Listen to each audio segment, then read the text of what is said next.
नमस्कार दोस्तों, मैं प्राची संस्कृति आईएएस यूट्यूब चैनल पर आप लोगों का बेहद स्वागत करती हूँ। आज की वीडियो में हम मैपिंग सीरीज पार्ट 4 लेकर आए हैं। इससे पहले 3 वीडियो मैपिंग रिवीजन के अपलोड हो चुके हैं। अगर आपने नहीं देखे हैं तो उनको ज़रूर देख लीजिएगा। आज का वीडियो मैं स्टार्ट करूँ उससे पहले आपके लिए एक ज़रूरी सूचना है। देखिए स्क्रीन पर संस्कृति आईएएस की ओर से जीएस फाउंडेशन का कोर्स लॉन्च किया गया है। इसमें आपको क्लासेस न केवल ऑफलाइन मोड में मिलेगी बल्कि आप लाइव क्लासेस को भी एक्सेस कर पाएंगे। ये देखिए 30 मई से स्टार्ट हो रहा है। कक्षाओं का जो समय रहेगा वो 6:30 बजे रहेगा। अगर आप इस कोर्स के बारे में ज़्यादा जानकारी चाहते हैं तो स्क्रीन पर एक नंबर दिया गया है, वहाँ पर आप कॉल कर सकते हैं। तो आइए स्क्रीन पर अब हम देखते हैं हमारी पहली लोकेशन, नॉर्डिक कंट्रीज़, नॉर्डिक देश। देखिए कई बार क्या होता है ना, ग्रुपिंग होती है कंट्रीज़ की और आपसे प्रश्न इस तरह का पूछ लिया जाता है कि इस ग्रुप में कौन सी पर्टिकुलर कंट्री नहीं आती है। जैसे आपसे पूछ लिया जाए कि 4 देश दिए हुए हैं, इनमें से कौन सा नॉर्डिक देश नहीं है, तो हमें पता होना चाहिए कि इस ग्रुपिंग के अंदर कौन कौन सी कंट्रीज़ आती है। आइए देखते हैं। अगर नॉर्डिक कंट्रीज़ की बात करें तो यहाँ पर आप देखेंगे आइलैंड इसके अंदर में आता है, ठीक है। इसके बाद आप देखेंगे तो डेनमार्क भी इसके अंदर में आता है, नॉर्वे आता है, स्वीडन आता है एंड देन इसके बाद आप देखेंगे तो फिनलैंड आता है। मतलब टोटल 5 कंट्रीज देखिए इसके अंडर में आती हैं। लेकिन एक और चीज़ आपने ध्यान रखनी है, ये तो आपको पता भी होगा, कुछ आइलैंड हैं इम्पॉर्टेंट जो कहीं ना कहीं इन कंट्रीज़ में से किसी न किसी के द्वारा कंट्रोल किए जाते हैं। तो इस वजह से नॉर्डिक कंट्रीज़ के ग्रुप में उन आइलैंड को भी देखिए सम्मिलित किया जाता है। तो उनके नाम हमें पता होने चाहिए, उसको भी देख लेते हैं। तो देखिए नॉर्डिक कंट्रीज एक बार रिवाइज करते हैं, कौन कौन सी कंट्री है। नॉर्वे, स्वीडन, डेनमार्क, आइलैंड और फिनलैंड। तो इसमें से देखिए जो डेनमार्क है, ठीक है, उसके द्वारा 2 आइलैंड पर कंट्रोल, एक आपका फ्योरे आइलैंड है, दूसरा आप देखेंगे तो ग्रीन आइलैंड है, राइट। इसके बाद आप देखेंगे जो फिनलैंड है उसका आइलैंड जो आइलैंड है इस पर कंट्रोल है। इसका मतलब जो फ्योरे है, ग्रीन आइलैंड है और साथ में जो आइलैंड है ये भी नॉर्डिक कंट्रीज के ग्रुप के अंदर आते हैं। आइए इसमें से जो इम्पोर्टेंट है उसकी लोकेशन देख लेते हैं। यहाँ पर देखिए तो जो फ्योरे आइलैंड है उसकी लोकेशन देखिए यहाँ दी गई है, इसको ध्यान रखिएगा, ठीक है। इसके बाद जो हमारा आलंद था तो आलंद आइलैंड देखिए यहाँ पर है, ठीक है, इसको थोड़ा सा ध्यान रखिएगा। और जो डेनमार्क है यह तो आपको पता है ये ग्रीनलैंड, ठीक है, यहाँ पर है। तो इसका मतलब 5 कंट्रीज और ये जो 3 आइलैंड इंपॉर्टेंट वाले हैं ये हमारे नॉर्डिक कंट्रीज के अंदर आते हैं। जब नॉर्डिक कंट्रीज की बात हो रही हो तो नॉर्डिक काउंसिल, नॉर्डिक परिषद के बारे में भी हमें पता होना चाहिए। ये देखिए पार्लियामेंट्री कोऑपरेशन जो है लागू करती है इन कंट्रीज में, थोड़ा सा समझते हैं। देखिए डेनमार्क, फिनलैंड, आइलैंड, नॉर्वे और स्वीडन, इन देशों के मध्य परामर्श और सहयोग को प्रोत्साहन देती है आइसलैंड, ठीक है। ये जो परिषद है ये आर्थिक, सामाजिक, सांस्कृतिक, वैदिक और जो पर्यावरणीय मुद्दे हैं उन पर विशेष रूप से सहयोग स्थापित करने का प्रयास करती है। अगर हम बात करें कि जो नॉर्डिक काउंसिल है उसका हेडक्वार्टर कहाँ पे है, तो देखिए इसका कोपेनहेगन डेनमार्क में हेडक्वार्टर है। सहयोगी सदस्य कौन कौन से हैं, तो देखिए कुछ आइलैंड के मैंने नाम आपको पढ़ाए, वो इसीलिए पढ़ाए थे। तो देखिए जो ग्रीनलैंड है, ठीक है, फैरो द्वीप है और अलान द्वीप है, ठीक है, अलांड बोलते हैं या अलांद बोलते हैं। ये क्या है, सहयोगी देश है और इनकी लोकेशंस भी हमने देख ली है। फिर आप देखिए पर्यवेक्षक राष्ट्र, ऑब्जर्वर्स कौन कौन है, एस्टोनिया, लातविया और लिथुआनिया, राइट। तो इनको थोड़ा सा ध्यान रखिएगा। तो जो आपका नॉर्डिक वाला पोर्शन है ये मान लीजिए कंप्लीट हो जाता है। अब देखते हैं नेक्स्ट लोकेशन, तो सावलबार्ड, ये एक आइलैंड है जो आप इसकी लोकेशन भी इंपॉर्टेंट है, थोड़ा सा स्टैटिक के लिए भी इंपॉर्टेंट है। तो यहाँ पे देखिए नॉर्वे, स्वीडन, फिनलैंड हमने पढ़ा। इसके जब आप नॉर्थ में जाएंगे तो यहाँ पर जो रेड कलर के बॉक्स में है ये देखिए आपका सावलबार्ड द्वीप है। क्यों, ये देखिए न्यूज़ में सबसे पहले तो इस वर्ड को याद रखिएगा, इंड आर्क, ठीक है, इंड आर्क, ARC। और दूसरा आपने क्या ध्यान रखना है, दूसरा आपने देखिए एक सीड वॉल्ट जो है इसको याद रखना है। क्यों, सबसे पहले तो इंड आर्क की बात करते हैं। देखिए इंडिया के द्वारा पहला अंडरग्राउंड ऑब्जर्वेटरी जो स्थापित किया गया था वो स्वालबार्ड द्वीप जो है यहाँ पर स्थापित किया गया था, जिसका नाम है इंड आर्क। दूसरा देखिए लिए इसलिए भी फेमस है, यहाँ पर एक ग्लोबल सीड वॉल्ट है जिसको डूम्सडे वॉलेट भी बोलते हैं। दरअसल यहाँ पर जो स्पीसीज हैं बीजों की उनको संग्रहित करके रखा गया है, ये सोच के किसी दिन अगर एक डूम्सडे आ जाए, एक ऐसी स्थिति आ जाए कि सारी ही प्रजातियाँ खत्म हो जाए, तो कम से कम हमारे पास सीड्स हो, ताकि हम उनको फिर से आप कह सकते हैं कल्टीवेट कर लें, उनसे फसल बना सके। तो एक बुरे समय के लिए हमने कुछ सीड्स को बचा के रखा है, ताकि अगर वो किसी न किसी कारण से ख़त्म हो जाएं तो हमारे पास उनके बीज कम से कम अवेलेबल हो। तो ये वाली जो लोकेशन है इसको थोड़ा सा ध्यान रखिएगा। यहाँ पे आप अगर इसको ऐसे देखेंगे तो पहले आपका ग्रीनलैंड आता है, देन आपका जो स्वालबार्ड आता है, बैरेंट्स सी आता है, फिर आपका कारा सी आता है, राइट। इसको ध्यान रखिएगा। नेक्स्ट देखते हैं, जैसे हमने देखा कि नॉर्डिक कंट्रीज़ के अंदर कौन कौन सी कंट्रीज़ आती है, ऐसे देखिए एक और ग्रुपिंग है स्कैंडिनेविया जो देश होते हैं उसके अंदर कौन कौन सी कंट्री आती हैं। आइए देखते हैं। तो नॉर्वे और स्वीडन, ये तो हमने पहले भी पढ़ा था, ठीक है। इसके अलावा डेनमार्क, ये तीसरा, ये देखिए स्कैंडिनेवियन कंट्रीज़ के रूप में जानी जाती है। एक चीज़ ध्यान रखना है, जो आपका फिनलैंड है, ठीक है, वो इसके अंदर नहीं आता। कई बार इसी को लेके कंफ्यूजन होता है, तो इसको ध्यान रखिएगा कि जो फिनलैंड है वो इसके अंदर नहीं आता है। अब देखिए 2 आइलैंड के नाम इंपॉर्टेंट है जो किसी न किसी वजह से न्यूज़ में थे, तो उनके बारे में हम थोड़ा सा जो है देख लेते हैं। यहाँ पर आइए, ये हम पढ़ चुके हैं ऑलरेडी। तो देखिए, एक है आपका सेटललैंड आइलैंड जो कि स्कॉटलैंड के कंट्रोल में है, नाम बस याद कर लीजिएगा, आप चाहे तो स्क्रीनशॉट ले सकते हैं। और दूसरा देखिए स्वालबार्ड, जिसके बारे में मैंने आपको पढ़ा दिया है, ये किसके कंट्रोल में, तो नॉर्वे के कंट्रोल में है, राइट। इसको ध्यान रखिएगा। आइए थोड़ा सा इसकी जो स्वालबार्ड की लोकेशन है फिर से देखते हैं। तो ये देखिए, ये आपका नॉर्वे है जो कहीं ना कहीं यहाँ तक जाता है, ठीक है, और इसके ऊपर ही देखिए स्वालबार्ड है जो कि इसी के कंट्रोल में है, ठीक है। इतना हो गया। इसके बाद चलते अपनी नेक्स्ट लोकेशन की तरफ, बाल्टिक देश। जैसे हमने 2 ग्रुपिंग पढ़ी, ऐसे ही तीसरी ग्रुपिंग है बाल्टिक कंट्रीज़ की। तो पहले हमें उन बाल्टिक कंट्रीज़ के नाम पता होने चाहिए। 2 बातों में डिफरेंस ध्यान रखिएगा। पहला, बाल्टिक जो सी है इसको बॉर्डर करने वाली जो कंट्रीज़ है वो एक अलग चीज़ है। वो क्या है, वो बाल्टिक देश से कहीं ना कहीं सीमा मिलाती हैं। दूसरा, जिन कंट्रीज़ को बाल्टिक देशों के नाम से जाना जाता है, बाल्टिक कंट्री, वो एक अलग चीज़ है। ये अलग बात है कि वो भी बॉर्डर करते हैं, बट कभी भी ये मत समझ लीजिएगा कि जितनी भी कंट्री बॉर्डर करती है वो कहीं ना कहीं बाल्टिक देशों में आती है, नहीं। तो सबसे पहले तो हम देखिए बॉर्डरिंग कंट्रीज़ देखते हैं। इन्हीं में से जो कंट्रीज़ हमारे बाल्टिक कंट्रीज़ के नाम से जानी जाती है उनको देखेंगे। थोड़ी सी जो है हम गल्फ वगैरह देखेंगे। तो यहाँ पर देखिए, ये जो पूरा का पूरा आपको ब्लू कलर से दिखाई दे रहा है, ये बाल्टिक सी है। इसको बॉर्डर कौन कौन सी कंट्री करती है, तो आप देखेंगे स्वीडन, राइट। उसके बाद यहाँ पर आ जाइए फिनलैंड, ठीक है। उसके बाद देखिए एस्टोनिया, यहाँ पे आप देखेंगे तो रशिया भी करता है। फिर लातविया, लिथुआनिया और पोलैंड, ठीक है। यहाँ आ जाएंगे तो जर्मनी और यहाँ आ जाएंगे तो डेनमार्क। ये कुछ कंट्रीज़ हैं जो बाल्टिक को घेरे हुए हैं। अच्छा, रशिया ना सिर्फ देखिए यहाँ से बॉर्डर करता है, बल्कि मैंने आपको बताया था रशिया का एक छोटा सा पार्ट यहाँ पे भी है, जिसको देखिए कलिंगार्ड के नाम से कहीं ना कहीं जाना जाता है। लास्ट वीडियो में हमने ढंग से देखा था। तो इस कलिंगार्ड के द्वारा भी बाल्टिक सी में सीधे पहुँच है रशिया की, तो ये इंपॉर्टेंट हो जाता है, इसको ध्यान रखिएगा। अब एक क्वेश्चन आता है कि यार बहुत सारी ये तो कंट्रीज़ के नेम हो गए, इनको याद कैसे रखा जाए। तो एक छोटी सी ट्रिक है, उसके माध्यम से देखिए हम याद रख सकते हैं। तो यहाँ पर देखते हैं, ये देखिए एक ट्रिक है, 1 day in the midst of Baltic sea, ठीक है, rude Germany sells Poland and Finland. तो याद रखिएगा भाई, एक दिन जो बाल्टिक सी थे उसके बीच में, ठीक है, एक दिन जो बाल्टिक सी था उसके बीच में जो रूड जर्मनी है, कौन है रूड जर्मनी, बेकार है, गुस्से वाला, वो क्या कर देगा, सेल कर देगा पोलैंड और किसको, फिनलैंड को। ये ट्रिक हो गई। अब इससे याद रखिए, देखिए 1 day in the midst of Baltic sea, तो इसका मतलब हो गया बाल्टिक सी के बारे में तो हम बात कर रहे हैं। मैंने आपको कहा था ना, ट्रिक के अंदर उसका नाम जरूर होना चाहिए जिसके बारे में ट्रिक होती है, राइट। इसके बाद देखिए रूड से कौन सा हो जाता है आपका, तो रूड से हो जाता है रशिया।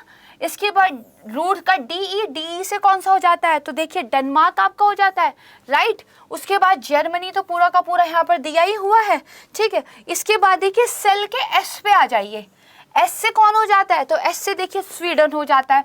इसके बाद ई पे आ जाइए, ई से कौन हो जाएगा, तो एस्टोनिया हो जाएगा। फिर 2 एल दिए गए हैं सेल में, ठीक है, तो आपका कौन कौन सा, लातविया है और लिथुआनिया है। उसके बाद देखिए पोलैंड और फिनलैंड के तो नाम ही दिए गए हैं, पोलैंड और फिनलैंड, ठीक है। तो जर्मनी का नाम पूरा है, पोलैंड का नाम पूरा है, फिनलैंड का नाम पूरा है। बाकी आपने रूड और जो सेल है इससे जो है नामों को ड्राइव करना है, राइट। इतना अगर आप ध्यान रखेंगे तो जो है आपका काम बन जाएगा। इसके अलावा मैंने आपको बताया कि इन बॉर्डरिंग कंट्रीज में से कुछ ऐसी हैं जिनको बाल्टिक कंट्रीज ग्रुपिंग के नाम से जाना जाता है। कौन कौन सी है? तो एस्टोनिया है, लातविया है और लिथुआनिया है। ठीक है, तो इन 3 कंट्रीज का नाम अलग से ध्यान रखने की कोशिश कीजिएगा। राइट, तो ये हो गया बाल्टिक सी के बारे में। लेकिन अब थोड़ी सी उसकी फिजिकल लोकेशन की भी बात कर लेते हैं। देखिए, अगर आप बाल्टिक सी में आएंगे तो एक चीज़ यहाँ पे ध्यान रखिएगा, मैं एक बार इसको रीज कर देती हूँ कि इसमें ना कुछ इंपॉर्टेंट गल्फ पड़ती हैं। ठीक है, तो उन गल्फ की ना लोकेशन और नाम आपको थोड़े से क्या है पता होने चाहिए। जैसे यहाँ पर आप आ जाइए, जो ये वाला है, ये देखिए गल्फ ऑफ बोथानिया के नाम से जाना जाता है। स्वीडन और फिनलैंड के बीच में सैंडविच है, क्या है? Gulf of Bothnia, very important. इसके बाद देखिए ये वाली लोकेशन आ जाइए। ठीक है, ये क्या है? आपकी गल्फ ऑफ फिनलैंड है। देखिए ऊपर फिनलैंड है, उसी के नाम पे इसका नाम पड़ा है। तो गल्फ ऑफ फिनलैंड किस किस के बीच में है? उत्तर में इसके फिनलैंड है, साउथ में कौन है? एस्टोनिया, रशिया भी है। और देखिए इस गल्फ ऑफ फिनलैंड के माध्यम से रशिया की एक्सेस भी है बाल्टिक सी में। ठीक है, तो ये इंपॉर्टेंट हो जाता है। उसके बाद यहाँ अगर आप देखेंगे ये वाला जो एरिया है, तो ये देखिए गल्फ ऑफ रीगा के नाम से जाना जाता है।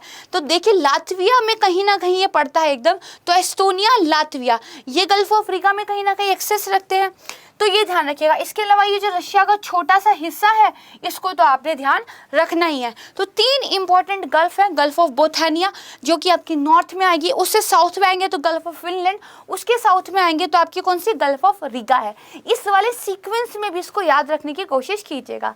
ठीक है, चलिए अब हम देखते हैं अपनी नेक्स्ट, ब्लू ब्लॉब। ये देखिए न्यूज़ में था, और जो मैं डेली करंट अफेयर की वीडियोस बनाती हूँ उसमें भी मैंने इसको काफ़ी पहले कवर किया था, तो मतलब पिछले साल के करंट अफेयर के लिए इम्पॉर्टेंट हो जाता है। पहले तो हम ये जानेंगे ब्लू ब्लॉब होता क्या है। तो देखिए, एक अध्ययन से पता चला है कि जो ब्लू ब्लॉब है उसकी वजह से आर्कटिक समुद्री बर्फ के पिघलने को अस्थायी रूप से रोकने में मदद मिल सकती है। देखिए हमें पता है ग्लेशियर्स हमारे बहुत तीव्र गति से पिघल रहे हैं, लेकिन अगर कोई ग्लेशियर जो जहाँ पे पिघल रहा है तो पूरे रीजन पे ही देखिए फर्क पड़ना चाहिए। लेकिन ब्लू ब्लॉब एक ऐसा रीजन है बीच में जो ठंडा है कंपैरेटिवली आसपास के क्षेत्र से, तो उसकी वजह से जो आसपास का एरिया है उसके टेम्परेचर पे थोड़ा सा काउंटर इफेक्ट पड़ता है, गर्मी को ठंडक में बदल देता है। तो वैज्ञानिक इस बात पर शोध कर रहे हैं कि आखिर ये रीज़न थोड़ा ठंडा क्यों है। इसके बारे में ज़्यादा जानकारी तो अवेलेबल नहीं है, लेकिन हाँ ये न्यूज़ में था तो इसलिए हम पढ़ रहे हैं। अच्छा, पहले थोड़ा सा इसका लोकेशन देख लेते हैं। ये देखिए एक थर्मल मैप मैं आपके लिए लेकर आई हूँ, यानी कि पूरा का पूरा जो डार्क कलर से आपको दिख रहा है ये टेम्परेचर है, लेकिन यहाँ पे आप देखेंगे ये एरिया ठंडा है। अगर इसके चारों तरफ गर्म एरिया है तो ये एरिया ठंडा क्यों है? तो we don't have specific answers, क्योंकि अभी वैज्ञानिक बात ही कर रहे हैं। लेकिन इस ठंडे एरिया की वजह से जो ग्रीनलैंड है इसमें देखिए थोड़ा सा पॉजिटिव प्रभाव ही पड़ रहा है, इसीलिए न्यूज़ में भी है। देखिए जो आइसलैंड है और जो ग्रीनलैंड के दक्षिण में स्थित क्या है, एक ठंडा पैच है। 2014-15 की सर्दियों के दौरान इस ठंडे पैच के कारण जो समुद्र की सतह का तापमान था वो सामान्य से लगभग 4 डिग्री सेल्सियस कम दर्ज किया गया था। नॉर्मल टेम्परेचर जितना भी हो, इस पैच की वजह से 4 डिग्री सेल्सियस तापमान क्या है, कम था। तो देखिए आइसलैंड के ग्लेशियर की लगभग आधी बर्फ पिघल चुकी है, मतलब टेम्परेचर का इतना प्रभाव देखने को मिल रहा है। लेकिन ये प्रवृत्ति ग्रीनलैंड और जो स्वालबार्ड, अभी इस द्वीप की मैंने आपको लोकेशन दिखाई ना, इसीलिए दिखाई थी, न्यूज़ में है। ठीक है, इसके आसपास बड़े पैमाने पर ग्लेशियरों में पिघलन नहीं देखी गई। तो रीजंस तो नहीं पता है, लेकिन हाँ थोड़ा सा ब्लू बॉब है क्या, किस वजह से न्यूज़ में था, ये एक ठंडा पैच है, ये आपको पता होना चाहिए। अगेन देखिए लोकेशन पे आ जाते हैं। यहाँ पे आपको देखिए ये एक दिख रहा है, इस एरिया को हमने अभी देखा था, फिर ये वाला एरिया देखा था। ठीक है, तो यहाँ पर कहीं देखिए ये जो है आपका ब्लू बॉब पड़ता है, इसको थोड़ा सा आपने ध्यान रखना है। चलिए अब चलते हैं नेक्स्ट लोकेशन की तरह। अभी हमने ब्लू बॉब पढ़ा, ग्रीनलैंड पढ़ा, तो अब ग्रीनलैंड हमारे लिए जानना ज़रूरी हो जाता है। तो देखिए सबसे पहले तो ग्रीनलैंड, इसके आसपास कौन कौन सी वाटर बॉडीज़ हैं ये इंपॉर्टेंट है, तो यहीं से शुरू करते हैं। तो देखिए डेनमार्क स्ट्रेट आता है, इससे अगर आप ऊपर इधर की तरफ जाएंगे तो नॉर्वेजियन सी आता है, क्योंकि उधर कौन था, नॉर्वे था। फिर यहाँ देखेंगे तो ग्रीनलैंड सी आ जाता है, ठीक है। इसके ऊपर देखेंगे आप, यहाँ पे आ जाइए तो बफिन बे आता है, यहाँ पे कौन है, कनाडा है, और यहाँ पे आपका डेविस स्ट्रेट आता है, ठीक है। अब देखिए डेनमार्क है तो डेनमार्क स्ट्रेट नाम हो गया, ग्रीनलैंड का कंट्रोल है तो ग्रीनलैंड देखिए नाम हो गया, ठीक है। उसके बाद आप आगे आएंगे तो बफिन बे है, और फिर आपका क्या है, डेविस स्ट्रेट है। ये आप देखेंगे तो कनाडा पड़ता है, यहीं पे जो है बफिन आइलैंड भी है, राइट, इसको ध्यान रखना है। इसके अलावा आप देखिएगा कि ये जो हमने स्वालबार्ड आइलैंड के बारे में पढ़ा था, ये यहाँ पे आता है, और फिर आर्कटिक ओशन इसके थोड़ा सा नॉर्थ में जो है शुरू हो जाता है, मतलब काफ़ी ठंडा ये इलाका है। तो बहुत ज़्यादा इंपॉर्टेंट तो नहीं है, बट स्टिल हम इसके बारे में एक आइडिया होना चाहिए। चलिए नेक्स्ट देखते हैं, आर्कटिक क्षेत्र, ये थोड़ा सा इंपॉर्टेंट है, इसको देख लीजिएगा। तो सबसे पहले तो देखिए जो आर्कटिक क्षेत्र है, ठीक है, कौन कौन से सी इसके अंदर पड़ते हैं। तो यहाँ से मान लीजिए शुरू करते हैं, कारा सी, ठीक है, लैप्टेव सी, उसके बाद ईस्ट साइबेरियन सी, चुकुची सी, ब्यूफोर्ट सी, ठीक है, यहाँ जाएंगे तो बैफिन बे, और यहाँ जाएंगे तो ग्रीनलैंड सी, और यहाँ देखेंगे तो बैरेंट सी। तो आप देखिए आर्कटिक सर्कल को पूरा का पूरा वाटर बॉडी इसने से घेरा हुआ है, और ये वाली वाटर बॉडी जो है आर्कटिक सर्कल के अंदर आती है। कुछ देखिए ध्यान रखिएगा बाहर क्या आता है, तो जो लैब्राडोर सी है ये आर्कटिक सर्कल के बाहर पड़ता है, हडसन बे है आर्कटिक सर्कल के बाहर है, ठीक है। इसके बाद बेरिंग सी, इसको ध्यान रखिएगा, ये भी बाहर है। उसके बाद सी ऑफ ओखोथस, जिसको मैंने पिछली वीडियोस में भी कवर किया था, ये भी बाहर है। और बाल्टिक सी और नॉर्थ सी तो आपको याद ही होगा, ये तो बाहर थे ही। तो आपने ये थोड़ा सा ध्यान रखना है, क्योंकि कई बार 4 सी के वो नाम दे देंगे और आपसे पूछ लेंगे कि ये चारों में से कौन से वो हैं जो आर्कटिक सर्कल के अंदर नहीं आते हैं, तो ये आपको ज़रूर पता होना चाहिए। अच्छा, वाटर बॉडीज़ की बात हो गई, तो अब हमें कंट्रीज़ के नाम भी पता होने चाहिए जो आर्कटिक सर्कल को घेरे हुए हैं। तो देखिए यहाँ से शुरू करेंगे, अलास्का, अलास्का किसका पार्ट है, यूएसए का, तो मतलब यूएस से बॉर्डर करता है। फिर देखिए कनाडा आ जाता है, ठीक है। फिर आप देखेंगे तो ग्रीनलैंड, डेनमार्क आ जाता है, ठीक है। यहाँ आ जाइए, देखिए ये इंपॉर्टेंट है, नॉर्वे, स्वीडन और फिनलैंड, ये तीनों ही देखिए कहीं ना कहीं आर्कटिक सर्कल के अंदर आते हैं, क्योंकि आप देखेंगे नॉर्वे यहाँ रशिया तक अपनी पहुँच रखता है, ठीक है। फिनलैंड और स्वीडन तो आगे बढ़े हुए हैं, और इसके अलावा रशिया का नाम तो याद होगा ही आपको भी।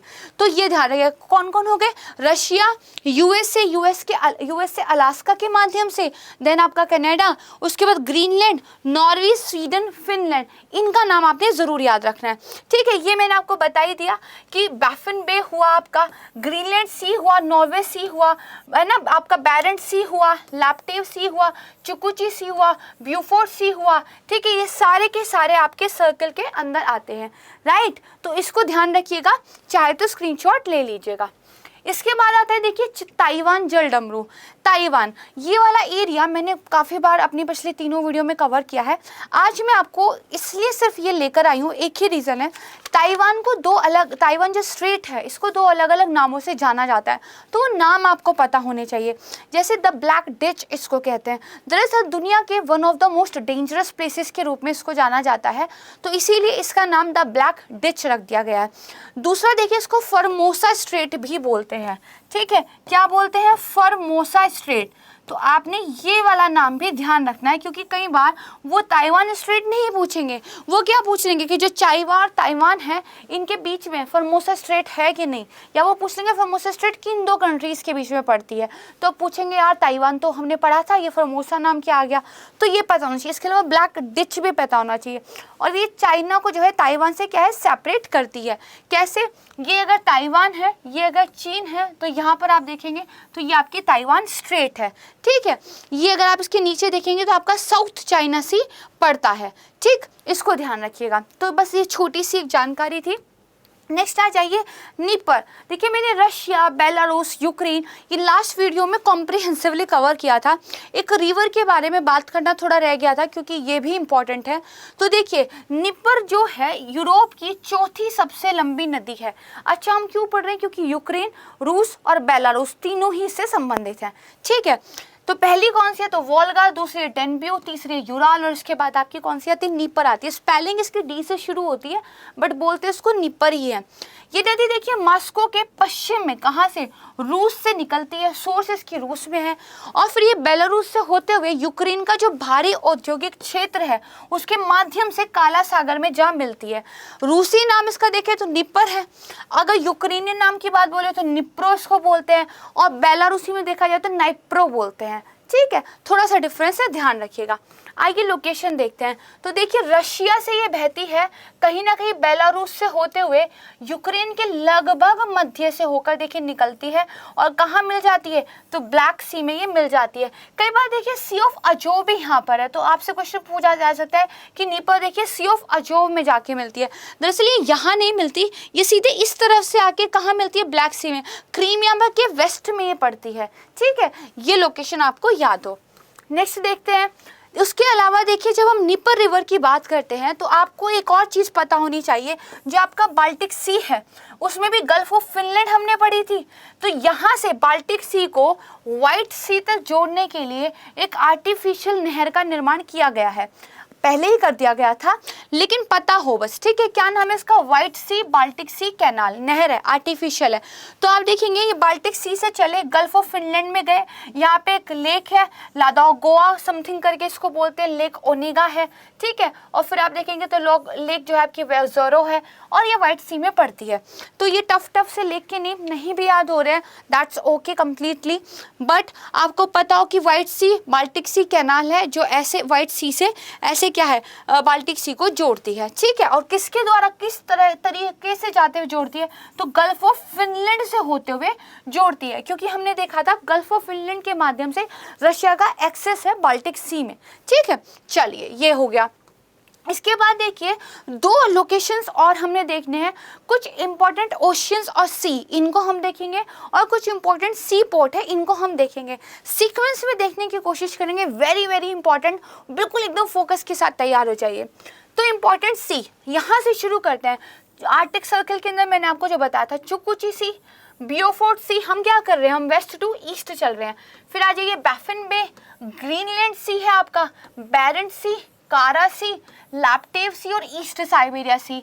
राइट, अब इनका थोड़ा सा साउथ में आ जाइए, ईस्ट टू वेस्ट, तो फिर Bering Sea, Gulf of Alaska आता है, हडसन बे आता है, लैब्राडोर सी है। यहाँ पे अगर आप देखेंगे तो गल्फ ऑफ बोतानिया हमने देखा था, ये किस में थी, बाल्टिक सी में थी, इसके इधर क्या था, तो नॉर्थ सी था, ये इंपॉर्टेंट है। फिर यहाँ पे क्या था, तो बेरिंग के नीचे देखिए व्हाइट सी था, आगे जाएंगे तो सी ऑफ ओखोतस था, और आपका बेरिंग सी था। राइट, इसके बाद अगर आ जाएंगे तो फिर से चलिए, ये देखिए आपका गल्फ ऑफ मैक्सिको है, यहाँ पे सारगासो सी है। ठीक है, गल्फ ऑफ लॉरेंस लैब्राडोर सी के नीचे पड़ती है। ठीक है, उसके बाद देखिए जब ये नॉर्थ सी है, यहाँ पे अगर आप नीचे आएंगे तो बे ऑफ बिस्के भी यहाँ पर पड़ती है, इसको ध्यान रखना है। फिर आपका देखिए मेडिटेरियन सी है, हमने देखा था, ब्लैक सी बहुत अच्छे से कवर किया है। फिर आपका देखिए अरल सी आता है, ये वाला, और ये वाला क्या है, कैस्पियन सी है, ये वाला। ठीक है, और फिर यहाँ आएंगे तो आपका क्या है, सी ऑफ जापान है, और इसके अलावा आपका नीचे आ जाइए कैरेबियन सी है। ठीक है, यहाँ पे आएंगे तो रेड सी है। ठीक है, इसके बाद आ जाएंगे और आगे चलिए तो ईस्ट चाइना सी, और सी ऑफ जापान और ईस्ट चाइना सी के बीच में पड़ता है येलो सी। ठीक है, इसको ध्यान रखना है। फिर देखिए अगर आप यहाँ अफ्रीका में देखेंगे तो गल्फ ऑफ गुयाना की लोकेशन यहाँ पड़ती है, अरेबियन सी और बे ऑफ बंगाल तो हम जानते ही हैं। फिर यहाँ पे देखिए साउथ चाइना सी और फिलीपींस सी आ जाता है। राइट, ये हो गया। अब देखिए थोड़ा सा हमने जो साउथ ईस्ट एशिया है यहाँ चलना है, तो अंडमान सी तो हमें पता ही है, यहाँ पे अगर ये वाली लोकेशन देखेंगे तो जावा सी है। फिर यहीं पे देखिए तो फ्लोरेस सी है, ये अगर आप यहाँ देखेंगे तो सैलिप सी आता है। ठीक है, इसके बाद यहाँ आप देखेंगे तो अराफूरा सी है, नीचे आपका कोरल सी है, और ऑस्ट्रेलिया के इधर कहाँ पे नॉर्थ वेस्ट में आपका तिमोर सी पड़ता है, और न्यूजीलैंड और ऑस्ट्रेलिया के बीच में आप देखेंगे तो आपका तस्मान सी पड़ता है।